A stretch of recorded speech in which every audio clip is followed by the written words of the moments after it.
ಪಾಲ್ಗೊಂಡಿರುವಂತ ಎಲ್ಲ ತಾಯಂದರಿಗೆ, ಹೊರಗಡೆ ಇರುವಂತ ಎಲ್ಲ ಭಕ್ತರ ಜೋರಾಗಿ ಚಪ್ಪಾಳೆ. ಯೋಗೇಶ್ವರ ಮಹಾತ್ಮ ಕಿ, ಸದಾಶಿವ ಶಿವಯೋಗೀಶ್ವರ ಮಹಾತ್ಮ ಕಿ. ನಾನು ಹೋಗಿ ಹೂ ಹಾರಿಸ್ಬೇಕಾಗತ್ತೆ.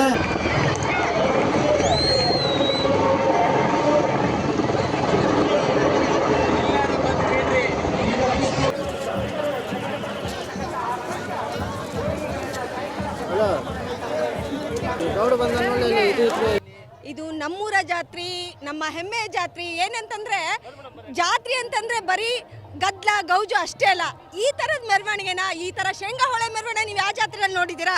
ಮಿರ್ಚಿ ಜಾತ್ರೆ ನೋಡಿದ್ದೀರಾ? ಬಟ್ ಶೇಂಗಾ ಹೋಳಿಗೆ ಮೆರವಣಿಗೆ ಜಾತ್ರೆ ನಮ್ಮ ಹಾವೇರಿಯಲ್ಲಿ ಮಾತ್ರ ಸಾಧ್ಯ.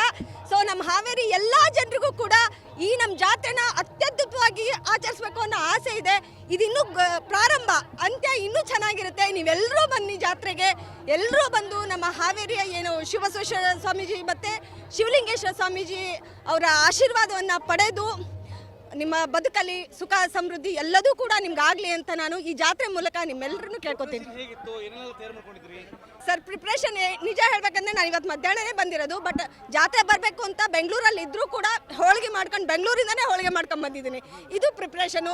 ನಾನು ಬೆಂಗಳೂರಿಂದ ಹೋಳಿಗೆ ಮಾಡ್ಕೊಂಡು ಬಂದಿದ್ದೀನಿ ಅಂದರೆ ಇನ್ನು ಇಲ್ಲಿ ಅದನ್ನು ಕೇಳಬೇಕಾ? ಸ್ವಾಮಿಗಳೇನು 75 ದಿನದಿಂದ ಕಾರ್ಯಾಚರಣೆ ಮಾಡಿದಾರಂತೆ.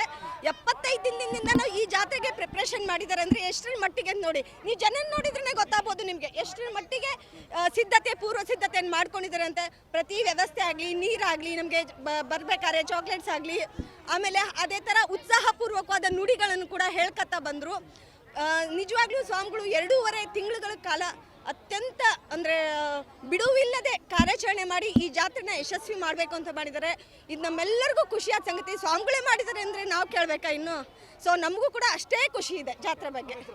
ಹರ್ಷ ಅವಿನಾಶ್ ಅಂತ.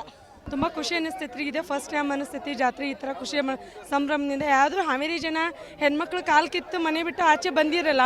ಈ ಹೋಳಿಗೆ ಸಂಭ್ರಮದಿಂದ ಎಲ್ಲರೂ ನಾವು ನೋಡೋಂಗಾತು. ಈ ಹಬ್ಬದಿಂದ ಜಾತ್ರೆ ಹೆಂಗೈತಿ ಅಂತ ಅಂದ್ಕೊಂಡಿದ್ವಿ. ಇದ್ರ ಮುಖಾಂತರ ಎಲ್ಲ ಅಜ್ಜರ ಕೃಪೆಯಿಂದ ಜಾತ್ರೆ ನೋಡೋಂಗಾಯ್ತು. ತುಂಬ ಖುಷಿ ಆಯ್ತು ರೀ. ಶೇಂಗಾ ಹೋಳಿಗೆ ಮಾಡ್ಕೊಂಡು ಬಂದೀವ್ರಿ. ನಾವು ಹಾವೇರಿ ಜನತೆಗೆ ಶೇಂಗಾ ಹೋಳಿಗೆ ಮಾಡ್ಕೊಂಡು ಬಂದಿವಿ. ನಾವು ಶೇಂಗಾ ಹೋಳಿಗೆ ಮಾಡ್ಕೊಂಡು ಬಂದೀವಿ. ಅಲ್ಲಿ ಕಮಿಟಿಯವ್ರಿಗೆ ಅಜ್ಜರಿಗೆ ಹೇಳಿದ್ರಿ ತೊಗೊಂಬಂದೀವ್ರಿ. ದೀಪಾ ಅಂತಾರೆ.